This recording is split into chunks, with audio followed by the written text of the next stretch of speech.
অস্ট্রেলিয়ায় সিরিজ জয়ের ইতিহাস লিখতে দ্বিতীয় টেস্টের ভেন্যুতে টাইগাররা ম্যাকাইয়ের বাতাসে মানিয়ে নেওয়ার চেষ্টা, সমস্ত শক্তি নিয়ে ঘুরে দাঁড়ানোর প্রত্যয় অজিদের। পরিকল্পনা ছাড়া বিপিএল আয়োজন করে গেল 2 বছরে বিসিবির লোকসান 40 কোটি টাকা। অগোছলাভাবে ফ্র্যাঞ্চাইজি টুর্নামেন্ট আয়োজন না করার সিদ্ধান্ত ক্রিকেট বোর্ডের। বয়সভিত্তিক ক্রিকেটারদের নিয়ে নতুন টুর্নামেন্টের পরিকল্পনা বিসিবির। অনূর্ধ্ব 17, 19 ও 23 পর্যায়ের দল নিয়ে 28 আগস্ট মিরপুরে শুরু হবে জিডি ট্রফি।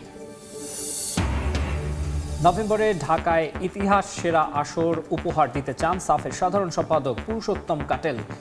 আগামীবার থেকে ফিফার অধীনে আয়োজনের আশা।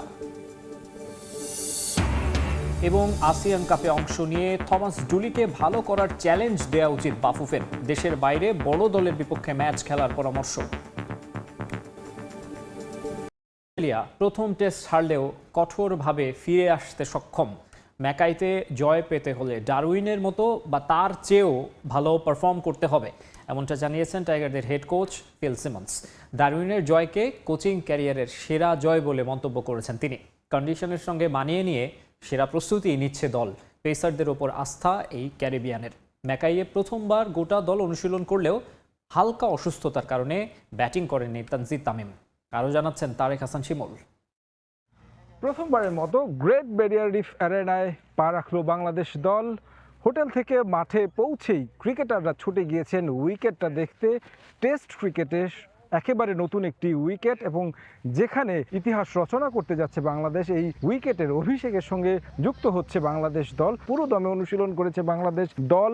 মূল মাঠে মূলত শুরুটা করেন যে রানিং দিয়ে, তারপর হালকা স্ট্রেচিং এর যেই কাজগুলো থাকে সেগুলো সেরে এই ম্যাকাইয়ের মূল গ্রাউন্ডের মধ্যে কিন্তু তারা ফিল্ডিং অনুশীলনটা করেছে। লম্বা ক্যাচিং প্র্যাকটিসের সঙ্গে আশিক মজুমদারকে আমরা দেখেছি স্লিপ ক্যাচটা নিয়ে। বাতাসের গতি কোন দিকে রয়েছে তার উল্টো দিকে যে আসলে তারা অনুশীলনটা করেছেন, ক্যাচ প্র্যাকটিসটা করেছেন, কারণ এই মাঠে বাতাসটা প্রচণ্ড এবং সেই বাতাসটা ভোগাতে পারে। সেটা সুবিধা হয়তো বাংলাদেশ নিতেও পারে। বোলিংয়ে ফিল্ডিং সেশনটা শেষ করে ব্যাটিং করেছে মুশফিকুর রহিম, কিছুটা চোট পেয়েছিলেন, তবে সেই চোটটা খুব বেশি বড়সড় চোট। ডারউইন থেকে ম্যাকাইয়ের যেই কন্ডিশন অনেকটা ভিন্ন কন্ডিশন। এখানে ঠান্ডা আবহাওয়া রয়েছে এবং কি উইকেটের চরিত্রটাও কিছুটা ভিন্ন। এখানে মাঠের উপর ঘাস রয়েছে। পিচ দারুণ, কিছুটা ঘাস আছে, অনেক শক্ত, ভালো টেস্ট উইকেট। প্রতিটি উইকেটই ব্যাটারদের জন্য ভালো। ব্যাপারটা হচ্ছে আপনি ঠিকভাবে ব্যাট করছেন কিনা। টেস্ট 5 দিনে যাবে কিনা আসলে আমি জানি না। সম্ভবত কিউরেটরের সঙ্গে কথা বলে তারপর বলতে পারবো।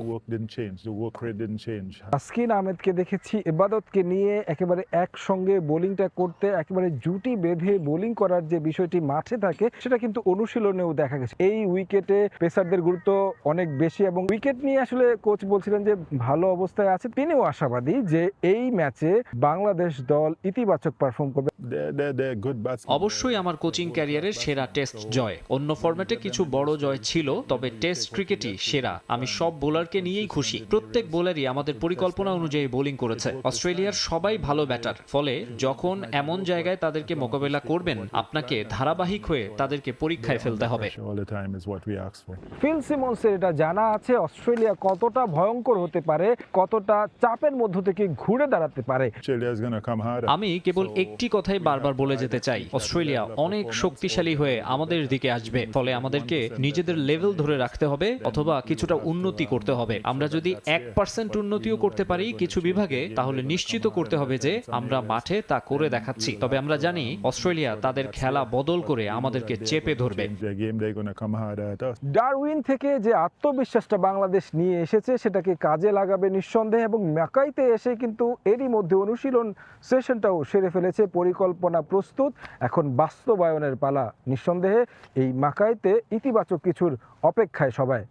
তারেক হাসান।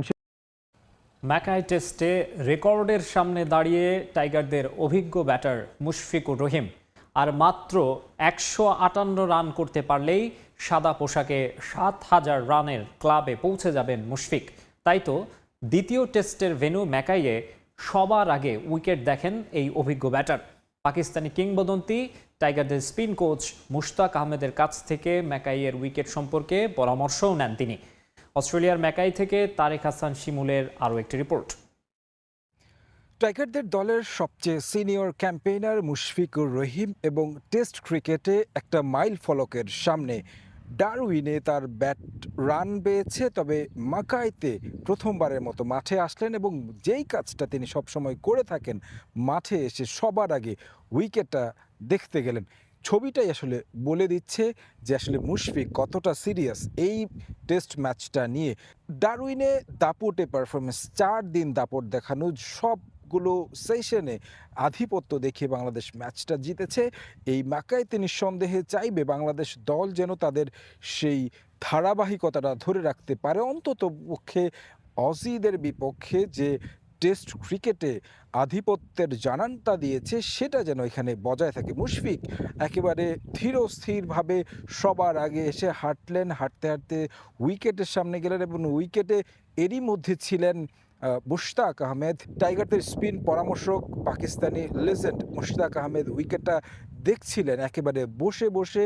উইকেটে কতটা ঘাস আছে, ফাটল আছে কিনা সেই বিষয়গুলো দেখছিলেন। মুশফিক এসে তার সঙ্গে যুক্ত হলেন এবং তিনিও বসলেন, বসে একেবারে পুরোটা উইকেট পুঙ্খানুপুঙ্খানুভাবে দেখলেন। আসলে তিনি সিনিয়র ক্যাম্পেইনার, তিনি বার্তা দিবেন ক্রিকেটারদেরকে আসলে কিভাবে এই উইকেটে কোন পরিকল্পনায় খেলতে হবে এবং কি একাদশটা সাজানোর ক্ষেত্রেও নিঃসন্দেহে তার একটা পরামর্শ থাকবে। অভিজ্ঞতাটা তার নিশ্চয়ই এখানে কাজে লাগবে। পরবর্তীতে আমরা দেখেছি মাঝামাঝি অবস্থা থেকে দেখে তিনি আবার গেলেন অপর প্রান্তে এবং সেখানে গিয়েও উইকেট দেখলেন, শ্যাডো করলেন, আকাশের দিকে তাকালেন, পুরো বাউন্ডারিটা তিনি দেখে নিলেন, একটা রাউন্ড দিয়েছেন পুরোটা মাঠ। ফিরে এসে যে আনুষ্ঠানিক যেই অনুশীলন পর্ব কিংবা ট্রেনিং সেশন যেটা, সেটাতে অংশ নিয়েছেন। বলা চলে মুশফিকুর রহিমের যে নিয়মিত যেই কাজটা তিনি করে থাকেন, এটা আসলে এখানেও আসলে মিস হয়নি। মাকাইয়ের উইকেটটা তিনি দেখেছেন এবং নিশ্চয়ই এই উইকেটের সঙ্গে মানিয়ে নিয়ে কিভাবে খেলতে হবে সেটার পরিকল্পনাও নিশ্চয়ই তিনি সাজিয়ে নিয়েছেন। সঙ্গে ছিলেন মুশতাক আহমেদ, সেই পরামর্শটা তিনি অভিজ্ঞ এই কোচ দিয়েছেন। তারেক হাসান। দেশের ক্রিকেটের আরও খবর জানাবো। পরিকল্পনা ছাড়া বিপিএল আয়োজন করে গত 2 বছরে বিসিবির লোকসান হয়েছে 40 কোটি টাকা। তাই অগোছালোভাবে এবার এই ফ্র্যাঞ্চাইজি টুর্নামেন্ট না করার সিদ্ধান্ত নিয়েছে তামিম ইকবালের বোর্ড। ক্রিকেটাররা আর্থিকভাবে ক্ষতিগ্রস্ত হলেও পরের বছর ভালো টুর্নামেন্টের মাধ্যমে তা পুষিয়ে দেয়া যাবে বলে মনে করেন তামিম। এছাড়া আগামী বছর ফ্র্যাঞ্চাইজিগুলোর দল নিতেও বেশ কিছু নতুন নিয়ম মানতে হবে বলে জানান বিসিবি সভাপতি। আমি এভাবে করে করবো না, আমি কয়েকবারই বলেছি। আপনাদের থেকে আমাকে 10টা ক্রিটিসিজমও শুনতে হয়, I am okay with it. অন্তর্বর্তীকালীন দায়িত্বে ফারুক আহমেদ আয়োজন করেছেন। গেল বছর অক্টোবরে নির্বাচিত হয়ে প্রথম মিটিংয়ে বুলবুল দিয়েছিলেন বিপিএল আয়োজনের ঘোষণা। তবে এর চেয়ে বেশি সময় পেয়েও এই টুর্নামেন্ট থেকে হাত গুটিয়ে নিয়েছেন তামিম ইকবাল। সংবাদ সম্মেলনে বিসিবি সভাপতি ব্যাখ্যা দিয়েছেন কেন নিয়েছেন এমন সিদ্ধান্ত। যে টুর্নামেন্ট আমার 20 কোটি টাকা লস হয়, যে টুর্নামেন্টে লাস্ট 2 বছরে 40 কোটি টাকা প্লাস মাইনাস লস হয়ে থাকে, আমার প্রায়োরিটি লিস্টে এই মুহূর্তে ওটা না। পুরো জিনিসটাকে ফিক্স করা, ঠিক করে যে জিনিসটা যদি বিসিবিকে প্রফিট মেকিং কেমনে করতে পারি ওইটাকে করে তারপরে জিনিসটাকে আগানো। এই বিপিএল দিয়ে আর্থিকভাবে কিছুটা লাভবান হন জাতীয় দলের বাইরে থাকা ক্রিকেটাররা। তার উপর প্রেসিডেন্ট নিজেই হয়েছেন আইসিসির ফ্র্যাঞ্চাইজি লিগ কমিটির চেয়ারম্যান। তার দেশেই হচ্ছে না টুর্নামেন্ট। আমি আমার কমিটিতে আছি, আমার একটা বড় পদ আছে, আর আমার নিজের দেশে ফ্র্যাঞ্চাইজ ক্রিকেটই সব অনিয়ম চলছে। ওটা বেটার না এই স্টেপটা নেওয়া যে আমি এখন এটা আপাতত স্টপ করলাম, স্টপ করে পুরো জিনিসটাকে সুন্দর করে রিভাইভ করে নতুন করে ভালোভাবে করা শুরু। আমি যদি প্লেয়ার থাকতাম আমি ডিসঅ্যাপয়েন্টেড হইতাম, আমি এসে প্রেসিডেন্টের সাথে কথা বলতাম, আমি নিজেও বলেছি, because they will be a financial loss for them. ওই প্লেয়াররাও ডিসঅ্যাপয়েন্টমেন্টের সাথে they also agree to the fact